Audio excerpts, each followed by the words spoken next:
Well, really good win. I'm very, very proud of our team. We really did a good job defensively. I thought this was a team that was athletic and long and some really big athletic guards that could present some problems with us, especially when we're big.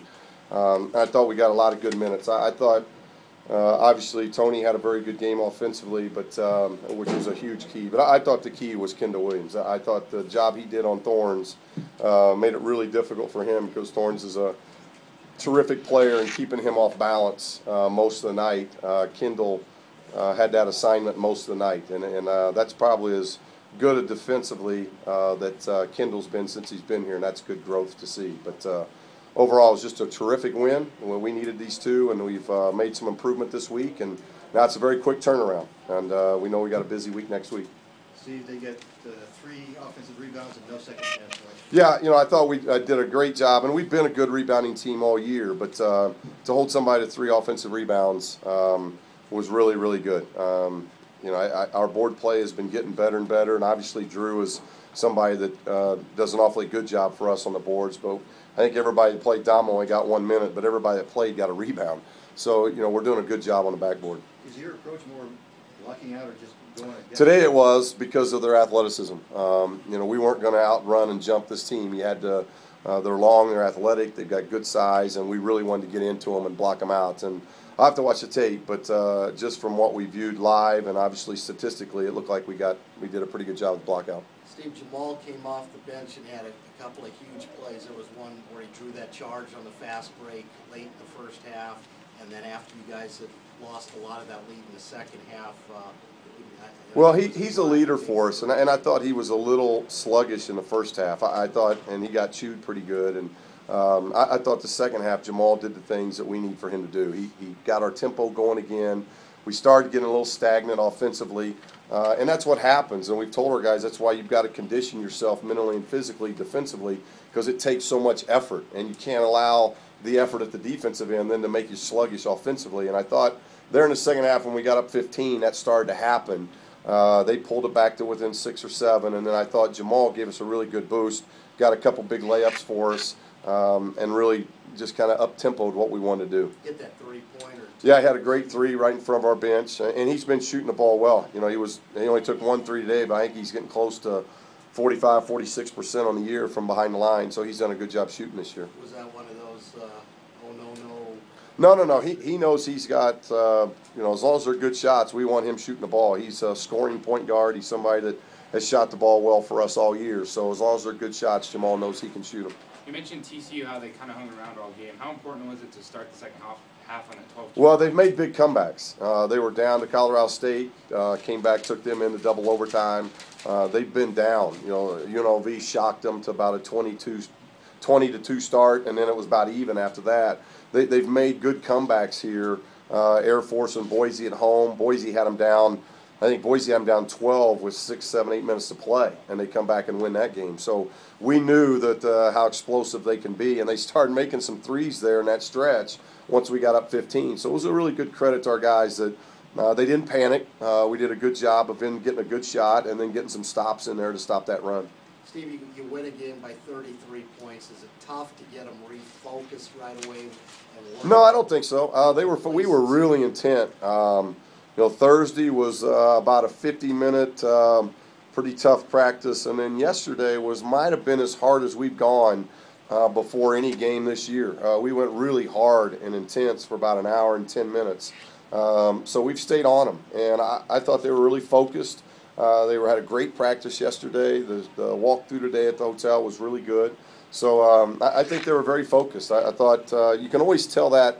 I've always think that you can tell that defensively. And, hold a team to 26 and 28 points. We were really consistent with our defense.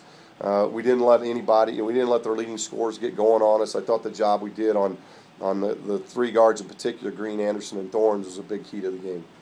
Have you backed off on the 13 days of toughness and you're still in everybody's face? No. It's 13 days. We don't quit after 7. There's still I don't have a calendar in front of me, but there's still a good 8, 9 days left of this thing, and we just you got to break it down. We've done this my whole career, and obviously since we've been at New Mexico, you try to pair things together, and we thought that you really had to group these 4 games together. Because then you get a week off before the second half of the season starts, and we can get them rest. Even if that means next Sunday and Monday, giving them 2 days off. We've thought about that, but we've got plenty of time to get ready for Wyoming in the second half of the season. But this is a really difficult stretch. You play 2 road games. San Diego State found that out today. You have to travel to Wyoming, then you fly back to San Diego, then you got to fly back to play Colorado State. Travel got them, and then obviously Colorado State playing very well. This is a hard league to win on the road, very hard league to win on the road. And we know that. Air Force is having one of their better years since I've been in the league. They're playing extremely well, and obviously Boise's been awfully close. Wyoming took it to them today, but other than that, Wyoming's been in every game. Or Boise's been in every game. So we know this is a difficult road test, and we've got to continue to develop. I think that's always been our key. Each week, try to get better. And we've only had 1 week. We've had this thing to 21 games now, and we've had 1 week that I can really go from Sunday to Sunday and say we didn't get better. And that's, I told the guys that. I'm pretty pleased with that. When you can say that you've only had 1 week of slippage in college basketball, that's pretty good to date. Steve, what are your feelings on the Colorado State-San Diego State game? He pulls you within a game. Well, it just gets us within 1 game. That stuff's going to happen. Colorado State's a better basketball team now than they were 3 years ago. It's a harder road win than it was 3 years ago.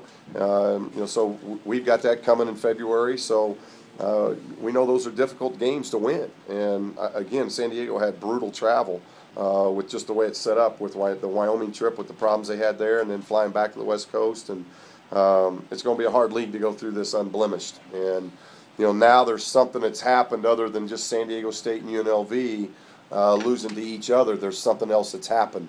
So that's good, because San Diego State still has to go to UNLV. We still have to go to San Diego State. So now we're one back 5 games into it. So we're gradually making up some ground. What about the national picture? Do you think it hurts the league to lose? I could. I'm not talented enough to control what other games happen. If I could control San Diego State at Colorado State, I'd be making 3 times the money I'm making. I can't control that. I can't control what USC does, or Arizona State, or Washington State. All we can do is try to get better. And that was a great win for Colorado State. It was a great win from a league standpoint. And if we're trying to compete for a league championship, we obviously are not rooting right now for UNLV and San Diego State. Talk about getting better. Where do you see the half-court offense now, as opposed to? Well, it's better. We've been shooting the ball well for 6-7 weeks. We've had very few games where we haven't shot the ball well. The UNLV game, we turned the ball over 23 times. And the second half of the San Diego State game, we didn't guard. Those have been the 2 blemishes through about 8 weeks of play. So I've been ecstatic about how this team has been developing and getting better and getting tougher. It was just unfortunate. We're doing it without Hugh. You can see the last 2 games. A healthy Hugh Greenwood makes all the difference in the world. We take care of the ball. We pass the ball. We move the ball better. We get better shots. He's a strong physical presence defensively. And now he's getting healthy. He's still not 100%. But he's not 50-60% like he was maybe when we tried playing him last week. So hopefully he can, it's a quick turnaround. We don't really get a day off till Wednesday, so we got to get through this Air Force game before we can get him and some others a day off going into the Boise trip. Coach, talk about free throws around, about wanting to get more to it. Well, we haven't been there. We haven't been there in 4 games, so I think we were shocked to get to the line, and then we couldn't make them. So, hopefully, after getting to the line now, we've been a good foul shooting team. We've been a team that's been right at 71%, and we just didn't get off to a good start in the first half. And then the second half, we didn't get to the line as much. Anything else for Coach? Okay, thank you. Thanks, Coach. Thank you.